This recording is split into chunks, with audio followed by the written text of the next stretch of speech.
right, guys, welcome back to Undisputed Interviews. Today's guest is UFC lightweight Kyle Pre Prepolec. How are you Yeah, today, that's sir? it. I'm good, my man. How are you? I'm good. I'm good. Wanted to make sure I didn't mess up the last name. It's all good. All right. Well, we'll get right into it. My first question for you is, how did you get into the MMA scene, and what made you realize you wanted to become a professional fighter? What made me get into the MMA scene? Basically, when I was a teenager, like I was playing hockey, uh, like a traditional Canadian would. I got to a point where I was like, man, I'm putting in all this effort, and I noticed my team isn't, you know, putting as much effort in there, and then I was like, I still love hockey to this day, but Yeah.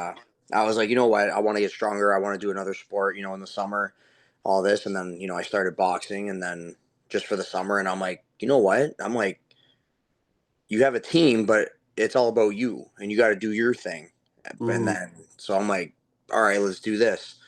And then eventually, a few years later, go down the road, and I'm like, all right, I'm going to take it serious. I'm going to do, my final years for high school wrestling.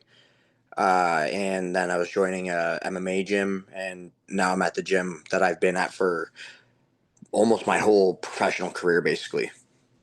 That's funny. So you started out as a boxer? Uh, I guess like I only did boxing for the summer, and then I went into like high school wrestling. So I guess like a boxing wrestler, I guess, or a wrestling boxer. Yeah, I'm an amateur boxer, and Nice. I'm thinking about transitioning to MMA because it just seems cooler, and it seems like I just love MMA way more, to be honest. Yeah, well, if you still love boxing, like still you still do that, right? Like you're doing everything anyway. Find your thing, right? Like you got your Yeah, striking. If you like boxing that much, do your boxing, and then whatever you want to do, like grappling wise, you do your wrestling and jujitsu, and then you already got the skills with boxing, and then you could yeah, add your Muay Thai and do whatever you want. Like you can just be an animal everywhere.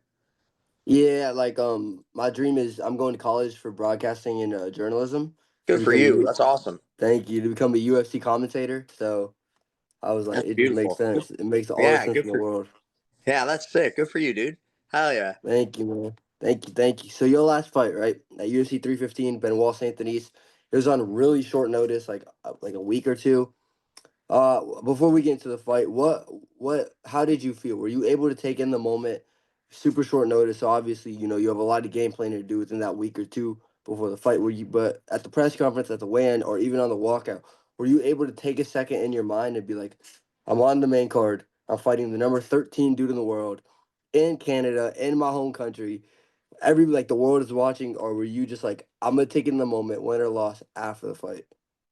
It's kind of both, to be honest. Like, as soon as like I got that call, like, because I found out.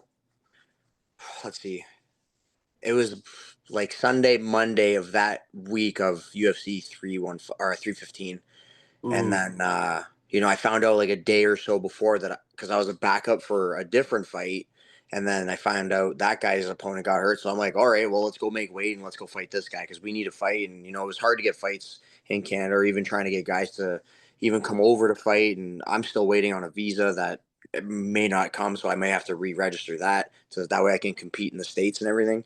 mm, But yeah, I was literally doing a pad session with my coach, and then I sat in one of those little portable saunas that we have at our gym, and then I was running like one of my little striking classes that I do for the gym as well. And then my coach leaves, he comes back, and then he's like, "Hey, man, just let you know, you made it." And then he showed me the email, and I'm like, "No way!" I started tearing up, and I'm like, "Man, hard work pays off. Let's go." yeah. I mean, a lot of people said, past opponents of BST said, Poirier, I believe, said this. He's the strongest dude he's felt in the grappling, and there was that the case. If you Was his strength on like another level from what you've seen with other grapplers you faced? Yes, it's like it's not that he's like super like, oh, I'm so muscular and strong. It's he's so smart and so good at the little things in grappling that makes him so like I guess like so strong in that sense. Like even when in that first round of the fight where I was defending everything and do everything against the cage, it was literally like a, a game of inches because I was trying to Yeah. turn my back to the cage and turn to face him. And then as I was trying to with my feet, he's kicking my feet out and pulling me and making me off balance. So he's really strong. Like I agree like 100% with what Dustin Poirier said about his grappling. His grappling is super strong, super strong. I don't mean like muscular strong. I mean like his technique, and he's Yeah. super like he's very strong as well, like physically, but like his positioning and just his technique is he's very good at those things. Yeah, I mean, like obviously, since the fight was short notice, the entire first round was basically grappling. How was your gas tank going into the second round? Because for someone like me watching the fight, it looked pretty good when you're up close, hitting him with a bunch of elbows, knees of the body, kind of beating him up on the feet, like getting the better of him, and everyone's like, "Whoa, like what's happening?" BSD, you getting beat up by a dude like hasn't been in the UFC for years. So, like, were you expecting to be able to go do that on the feet with him? Yeah, like for my striking, like the way he is at grappling, that's like how I think my striking is. Because like even when I was in UFC for 2019 against same thing, like 6 days notice to fight a guy at 170 who used to fight at 185 and Nordine Taleb, and you know, and he's one of the best strikers in that division. I think he was a top 10 at one point in the welterweight division or something like that. Yeah, And I was able to go toe to toe with him, and even have him take a knee in the second round type of deal, right? So it was still like a close fight, and even then, like when I was hitting Benoit, I was like, okay, my boxing is a little more superior. I'm a little more crisper. I hit harder. I will say one thing: I did expect him, because of how strong his grappling was. I did expect Benoit to hit a lot harder, because like even after the fight, like the only damage I had was literally my ear, which somehow that just like split open. I had to get that stitched, and I had like a hmm bruise in the side of my head. I had no shiners, no bloody nose, nothing, and I'm like, yeah, what the hell? I'm like, I thought this guy is like I know when he knocks out people. I'm like, either I got like one of them prime Dan Henderson chins or something like that. Knock on wood. Hopefully I don't get hurt like that. yeah. But yeah, like I knew if he kept it standing, I knew I could pick him apart. And I realized even in the fight where he went for a takedown, I stopped him, and then I went for my own takedown. I realized when that happened, I should have disengaged and just started throwing and try to do what Poirier did. Yeah, I mean, just like, you're in there with a guy that KO'd Matt Frevola in round one with a head kick. He beat up Thiago Moises, and then you're in there like, dang, I might be on the level of these guys. I'm in here beating up Benoit, and they got put out on the feet by him. Yeah. Oh, yeah. I didn't even think of it like that. I was just like, man, like this guy was fighting two title contenders before he got placed at number 13. He was number 5. And then this year he's top 13, and I was just like, people are telling me all these things, and I'm like, man, I didn't even put that into perspective. I just knew this guy is a ranked opponent. It's a big name. This is great exposure, because everyone's like, if you lose, that's that may happen. I'm like, well, fight's a 50-50 chance, right? Like Yeah, it's 50-50 no matter what. Yeah, odds overall may be better in certain people's favor, but it's always a 50-50 fight, because it just takes one shot. Just takes one shot. It doesn't matter who you are. And if I even have 1%, I'm down to take the fight. And obviously, we saw, because I went against them, and we almost got him. We were close. we were close. Yeah, I mean, even though you lost when you got to the back, were you disappointed, or were you kind of just like, man, I may have taken the L, my pay cut may get cut, but like at the end of the day, I just went kind of toe to toe with the number 13 guy on less than a week's notice in Canada. I Even when I got interviewed by like other like UFC fighters, like when I had to talk to DC and like Dominic Cruz, um, they're like, why'd you take this fight? And literally what I said, I'm like, this is all or nothing, and I want to showcase that I belong, and that I want to be in UFC, do well in UFC, and I also want to like obviously retire in UFC. That's everyone's goal: be at the top, and then do well like everybody else. But I what I said to them as well is that the pros of taking this fight and everything that comes with it outweighs the Yeah. bad. So the reward is way better than the risk. I mean, did you after the fight were you worried because like the UFC has been cutting a lot of talent recently? Were you worried that they just brought you in for this one fight, and if you lost, they were going to cut you, or were you kind of like, or did they guarantee you a second chance? Hey, you lose this, if you came in on short notice, we'll give you one more fight to like really see what's up. So for my contract, for what it said, for what I believe it said, what I read was that fighting Benoit was one of the 4 fights in my contract. So I think as long Okay. as I do well and get my wins, I can re-sign and renegotiate for a second contract. And then, but I just got to win, right? Like if I flop and f up, then it is what it is, and yeah. But that's not my plan. So So you have 3 fights left still? yeah, yeah. Okay. That's what it says on the contract. I got 3 fights left now. Is there a name in mind that you would want? Like maybe someone like Chris Padilla or Jai Herbert. Jai Herbert's coming off a loss. He probably needs to fight down. Or like a date you want to fight? If the UFC suggests it, like I'm all for it. Like I don't really know how many or who's all in my like weight class. Like obviously we all know like the top like 15 or Yeah. 20 guys, but like there's so many other guys, especially in 155. It could be like there's a new guy coming in this week because someone got injured and then he's fighting up, but his real weight class is 155. Like there's just so many people. It's basically whoever the UFC says. I'm going to be like, all right, let's get ready. Let's have a full camp. Let's do it how we normally do it, and let's put on like we did when we were on our three fight first round kill streak. Yeah, I mean, lightweight division is absolutely stacked. This weekend we have Mateus Gamrot versus Ludovic Klein in the co-main event of UFC Vegas 107. We have Ilya Taporia moving up to lightweight to fight Charles Oliveira. What is your prediction for those two fights? Oh,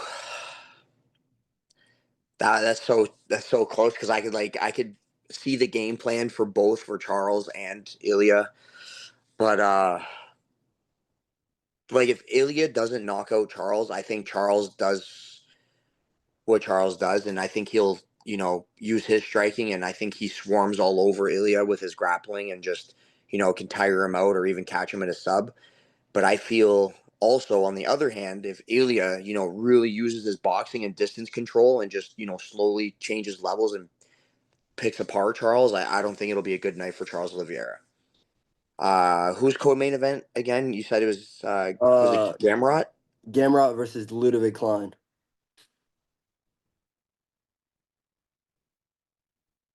Damn, that one's a tough one too. That's a I know. good match. It's That's a like good match. 50-50. Yeah, I'm gonna lean towards Gamrot for this one, even though Okay. Klein's. I think I said it right. Even though he's a Yeah, beast, I just feel yeah. like I think Gamrot could edge him. He can use like his fight IQ and his strengths. As long as he implements that, I think he can either get like a TKO win or a decision win. Yeah, I mean, like with Ludovic Klein, his last fight was Roosevelt Roberts. If I'm being honest, a dude should have went in there, and got him out of there in round one, considering the skill level, and he went to a 29-28 decision. It doesn't look that good, but he is like really underrated. I think he's most deserving of the top 15 opponent. Were you surprised when it was Gamrot that they chose, considering he's like number, I believe, 8, and Ludwig's not in the top 15? Uh, if you want to be at the top, you got to fight those top guys, and I think they're giving him that chance to also like for him to prove himself as well to see if he's ready to be at that level type of deal. Yeah, So that's what I think they're doing, and maybe there's been some beef that we don't know about, or people they've been talking. Who knows? yeah, But yeah, sometimes like even after the fights, did he call him out on the mic after where he's like, I'll fight Gamera, and they're like, all right, let's go, let's see what you got, type of deal, right? So I don't know if they were doing that or saying anything on Twitter or any of that. I don't follow too much of like other fighters what they say. yeah. Yeah, I mean, and now even with not even the lightweight division, the Canadian MMA, right? UFC 315. Mike Malott came out there, put on an absolute perfect performance against Charles Radke. The week before, I believe the week before, Jillian Robertson, now in the top 8 of her division. Amy Zahabi uh, beat Jose Aldo. I didn't think he did, but it's okay. Charles Yeah, Jourdain, we're and not the judges, but yeah, it is what it is, and it's good dicey. congrats as a hobby, but Yeah. that's on the judges, not us, right? Yeah, and then like even with Charles Jourdain and Siri City making their waves at 135, what do you make of the Canadian MMA right now? Do you think it's the biggest it's been? I think overall, for as many athletes as we have, I think we are on the uprising, especially with like Jasmine not only just winning as well in Yep, UFC yep. 315, Mike Malott putting on that clinic, like you said. Yeah, Siri and Jourdain. Uh, we got Kyle Nelson, we got myself. We do got Kyle Um, Austin. That's true. but yeah, I think we're on the uprise, and I think we are becoming a force. We have our little unit going on now. Where before Yeah. back then we had GSP, Sam Stout, Mark Hominick, and like Patrick Cote, Hmm. uh, David Loiseau back in the day. Now it's like just the next era, the next era, the next era type of deal. Yeah, I always found it weird that like the Canadian cards, like right before the Canadian card, they put one of the biggest Canadian names on the Demois card. It was like couldn't wait a week for the fight for Jillian Robertson to fight in Canada. I feel like they do that a lot though. They always put like these international dudes the week before like the cards that they're supposed to fight on. It's always weird to me. Yeah, the way I think they have it planned out is like, okay, for Canadian cards, we'll get our big and smaller Canadian guys that aren't as known to be more known within their country, and then for people like Jillian, she's been around, she's been doing her thing, and she's been whooping ass, and Yeah. I think she's pretty well known not only in Canada but worldwide. So I think that's why they kind of put her on like the International Fight Week and all that stuff, just so like she could perform and have more eyes, I guess per se. Yeah, I mean, Canadian, not even just Canadian made. I mean, Russian MMA has always been big, but even now, like these international places are really making it bigger than the USA. Like a lot of the USA fighters are old and like not at their prime. These Canadian, the Russian, Brazilian people are always coming up. I think the international MMA is going to be bigger than American MMA in 2 years' time. Yeah, anything could happen. Like even back then, like with Pride and UFC, right? Like Yeah, everyone knew what Pride was. That was huge. Everyone loved Pride. Like everybody. I don't even know anybody that didn't hate it. Like yeah, the way they did things, the way the fighters were, the ceremonies, the just everything. It was just like boom. It was just in your face, and it was the best. Like I said, everybody loved it. Even when they did like UFC versus Pride fighters, like they had Chuck Liddell fighting like Overeem and stuff like that. It was sick. Like a little bit of a throwback, but still, it's like I think we all forget that mixed martial arts only has only been, I don't know what, 1993. So yeah, it's still a young sport, for but it's 32 grown. years. Yeah, it's grown and evolved so fast. And then, like you said, Russia, all these other places, Canada, Brazil, all these places we're all evolving with the sport as well. And like after, even when I'm done, or even like when all the other greats are done, it's like the Yeah. next era, and then who are the next greats, right? Like that's always the next question. Yeah, and I always find it interesting that like a lot of like the Canadians and the Brazilians, they always say, for you, right? You might be the president of Canadian MMA, but a lot of the international people always give thanks to the past. Rory McDonald, I feel like, is the big reason Canadian MMA is so big, especially with his fight with Robbie Lawler. I mean, he was really unknown. He fights Robbie Lawler, and and then right after, Canadian prospects start popping up in Bellator and the UFC and all around. Yeah, So oh, big time. Like that era was great because it's like you had GSP, you had Rory McDonald, and then they were just tearing up the division. Like who yeah, was stopping them? Who was stopping them? Right? Like I know Robbie Lawler beat him, but like who was ever gonna go into a battle and war like that ever with any of those guys? No I one. know. No one wants to do that. They know if they have to fight either one of those guys, I got to go through that. They're like, do I do it? Is the money worth it? Like that's probably what they're thinking. Yeah, especially with a Canadian dude being a part of like one of the best fights in MMA history with that Robbie Lawler fight. 100%. I agree. I 100%. mean, people still talk about it on the daily in the Yeah. MMA world. Like when people It's are like insane to getting me. into MMA, it's like, what fights do you show them? It's like, all right, we show you the one that made UFC with Forrest Griffin, Stephen Bonner, and then Mm-hmm. a little bit of era after that, it's like, hey, let's show you Rory McDonald and Robbie Robbie Lawler, Lawler, and then McGregor and Khabib, yeah, McGregor, McGregor and Khabib. Khabib. You can Uh, show yeah, any of those fights. You can show like Poirier and Gaethje, Poirier and Dan Hooker, like animals, Poirier and animals. Islam now. Poirier Yeah, Islam, I feel like is going to be a big part of this generation. 100%. And like, man, it's just there's so many great upcoming fights that people like. There's a lot to live up to. Yeah. Yep. Yep. Dang. Oh yeah, the Ultimate Fighter. It starts tonight. That's so funny you brought up the Forrest Griffin thing. Starts tonight. Team DC versus Team Sonnen. I mean, it's crazy that the Ultimate Fighter's still going on. Yeah, like I yeah, it is actually really crazy. Like I loved watching that show, and then it got to a point where I'm like, I don't know anymore. Like I like the concept, but like even right now, I like I'll probably still watch. Don't get me wrong. I'll Yeah, still yeah. watch it because it's the UFC, it's the Ultimate Fighter. Uh-huh. It helped UFC become the UFC as well. Yep. But it's like I like Dana White's Contender Series. I think that's sweet. You get to see these up and comers, and it's a little spectacle in itself. It's sick. And then even like with Dana White's looking for a fight, I think that's amazing. Like that is so Yeah. cool. Like you get to see all these up and coming people. You get to see the fights and fighters they're looking for. So it gives you like if you're an upcoming athlete, like these are things you should watch and think like, okay, he's looking for these kinds of things. Like he wants this kind of fighter. He wants the entertainer. He wants the killer. He wants the nice guy. He wants the bad guy. He wants that stoic guy like Pereira, or he wants that showboating, entertaining guy like Izzy or McGregor, or he Yeah. wants that yeah, he wants the bad guy like Chael Sonnen. Like Yeah, I mean, I think the Ultimate Fighter. I mean, I think the thing that made the Ultimate Fighter so interesting was you put the coaches that hate each other. When you put Jones and Sonnen, when you put Uriah Faber and McGregor, they didn't fight, but they still had beef. Like when you McGregor and Chandler, you got to put the coaches that genuinely have beef, but now they kind of like throw whoever. Like DC and Sonnen, great MMA minds, so much respect for them. But I think just makes the show less interesting if the coaches like are all nice. Even what's his name? What's her name? Joanna and Claudia Gadelia. That was an yeah, interesting season. yeah, because they were just like They they were almost fought. nasty. They were nasty to each other. Yeah, they almost fought in that one hallway.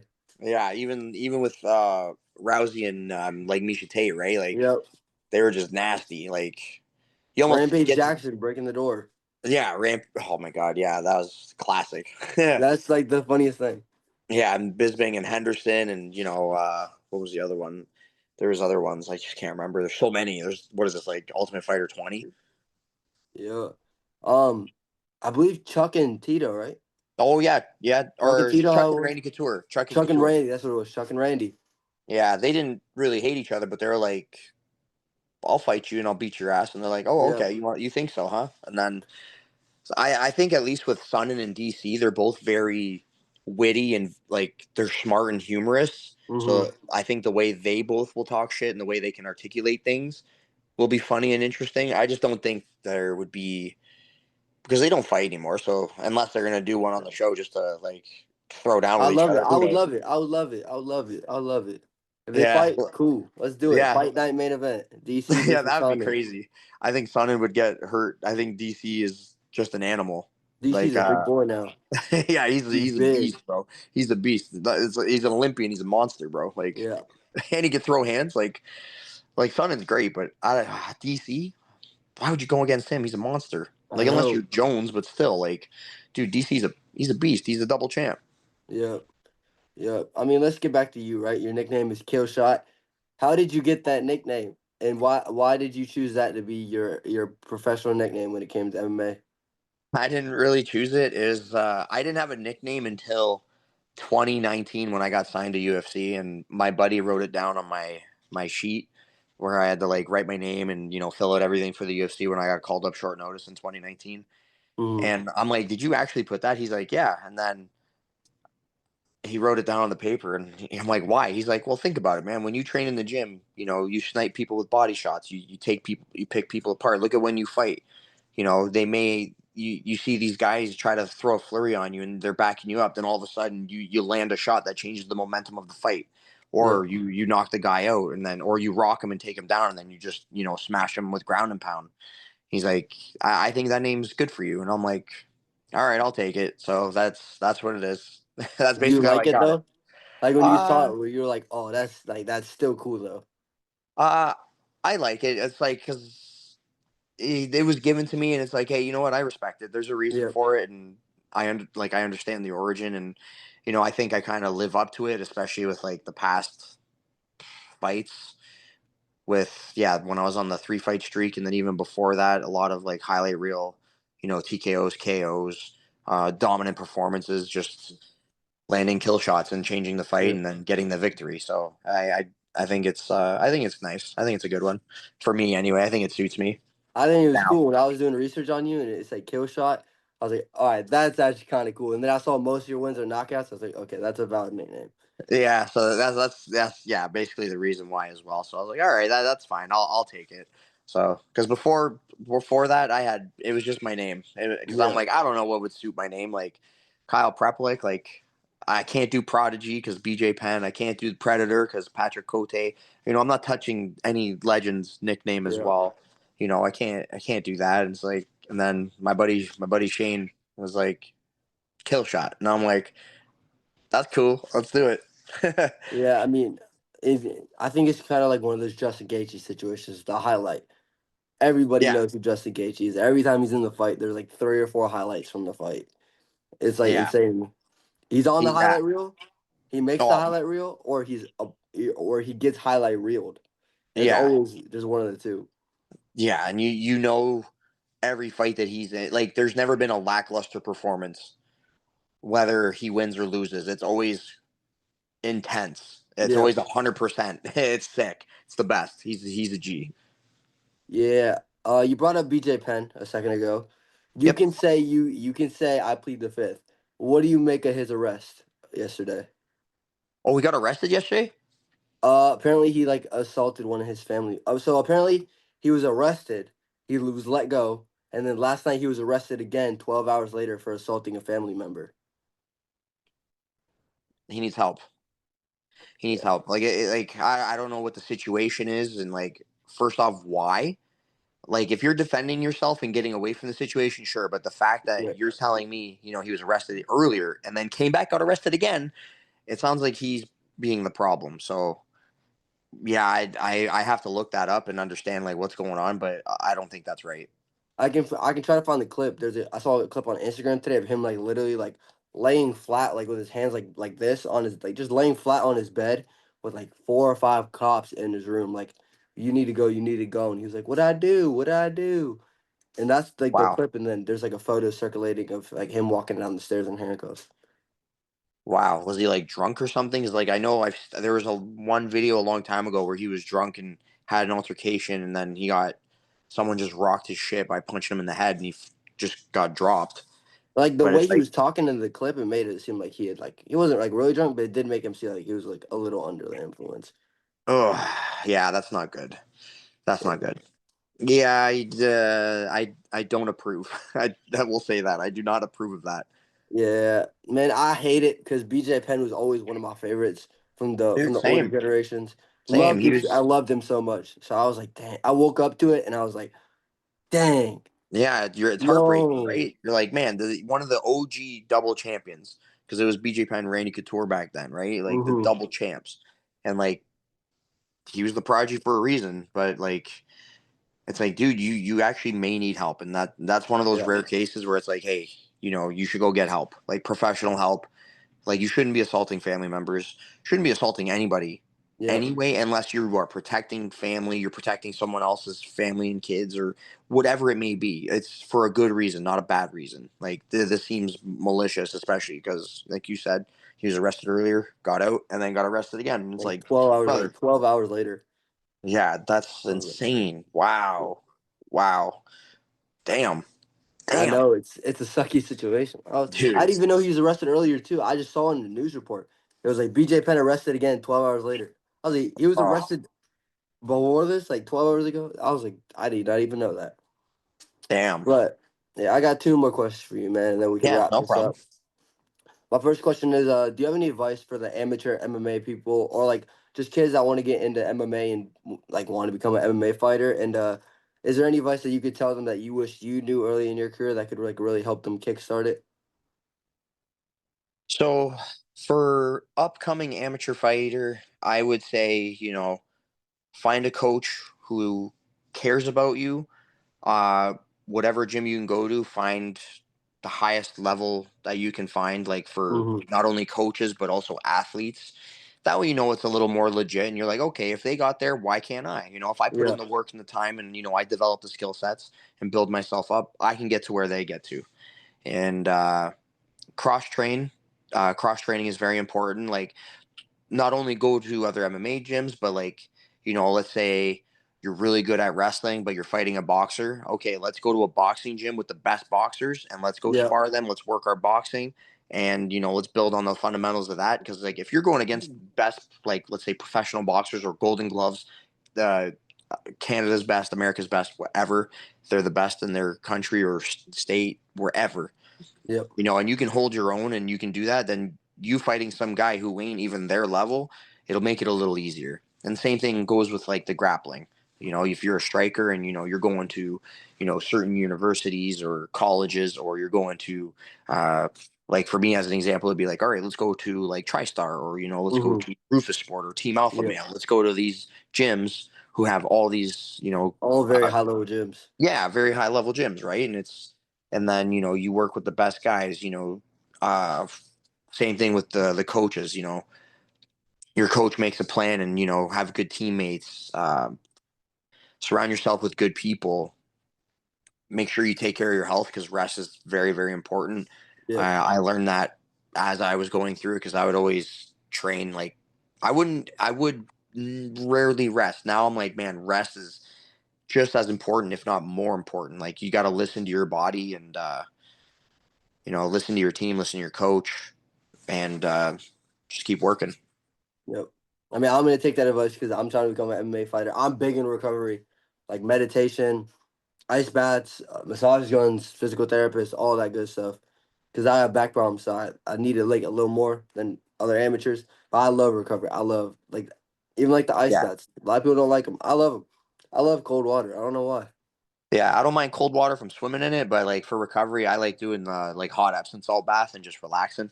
The cold water is great, but for me, I'm like, I'm not doing that. Yeah, I I'm haven't. not doing that. No, I haven't done it like real ice bath. I just like I just turn like I have like a bathtub in the other bathroom, so I just use that like cold water and I'll throw like That's just as good. I find yeah that just as good.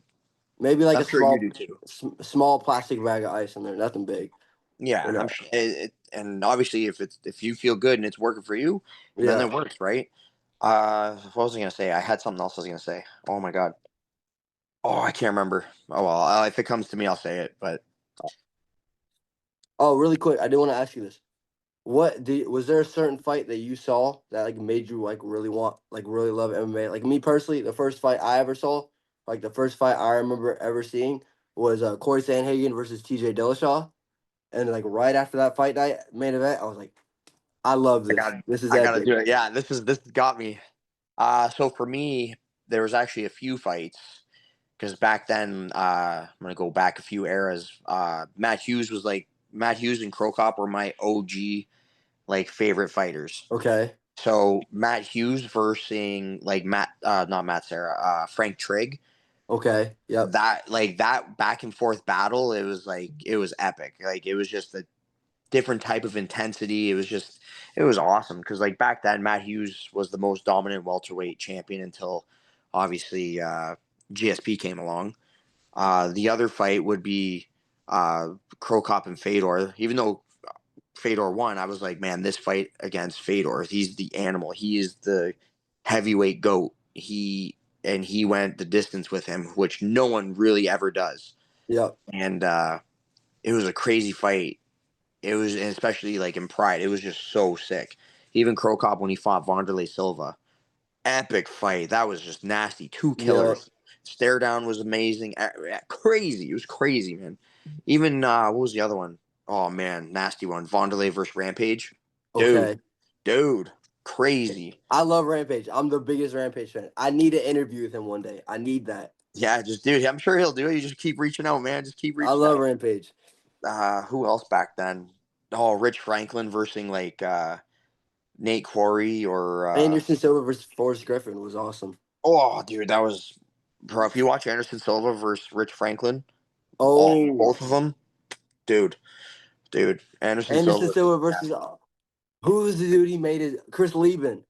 dude, That debut, oh my clinic, gosh, it's like one of the most clinic, legendary performances.